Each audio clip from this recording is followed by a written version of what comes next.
It's that time of night. It's time to muse. Nightly musing. I went to edit my musing from last night today, and the audio was not good. So we're going to recap what I talked about. And what I was talking about is I had been thinking about my uncle, Tiolito. He in his office, he worked on cars. My father works on cars too. And he had this drawing of mine up that I made when I was like 12. And through the years, it just remained there. And that always made me so happy. And he was always very giving in that way, always a constant cheerleader. In contrast, my dad is not, to this day, like once in a while, that was a few years ago, but he looked at something I'd done and he's like, wow, that's really good. And I said, Dad, I made that. Are you okay? And just because I was genuinely like, but but that being said, it took me a while to figure out my dad.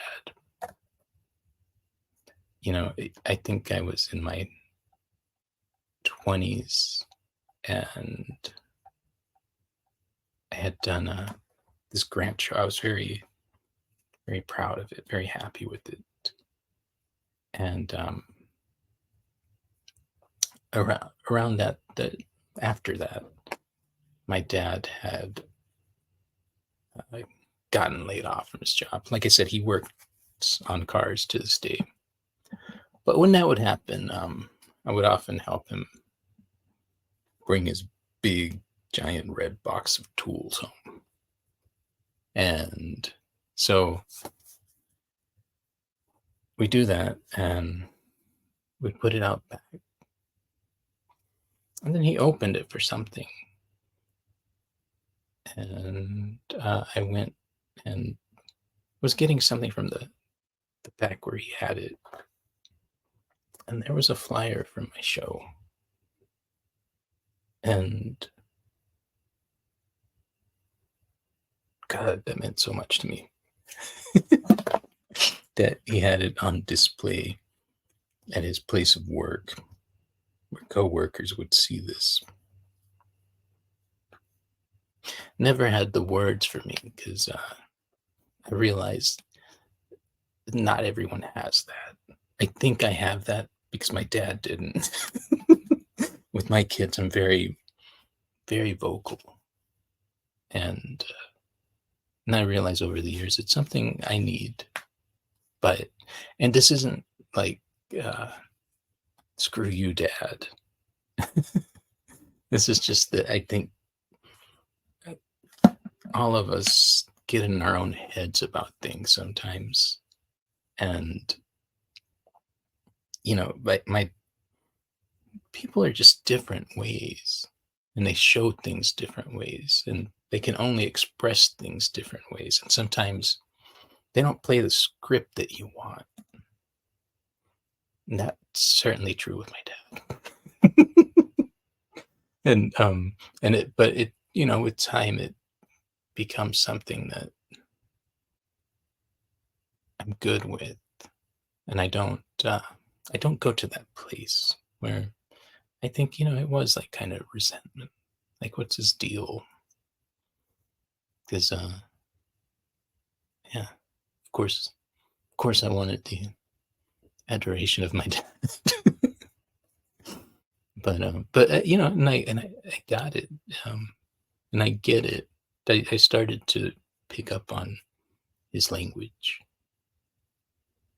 but but I think if you are a vocal person, um, don't be shy about letting whoever know. Years ago, I went to I'd go to these workshops and conferences for photography, and the one presenter was talking about how she was with a group of photographers and they were just standing there and no one was saying anything about the work. And she said, "What is that?" And so she went, "Hey, that's really cool." And then the whole room like came to life and they started to talk. And she says that she noticed that happen around creatives. And I think that's very true. I always, that made me super conscious of that. You know, if you've got a love for somebody else's work, show it because it means a lot. And we all probably have issues from that type of thing. All right. All right. We'll see. I'm nervous about this thing recording, but that's what I got. That was almost a ramble, but this has been Nightly Musing. Whoa.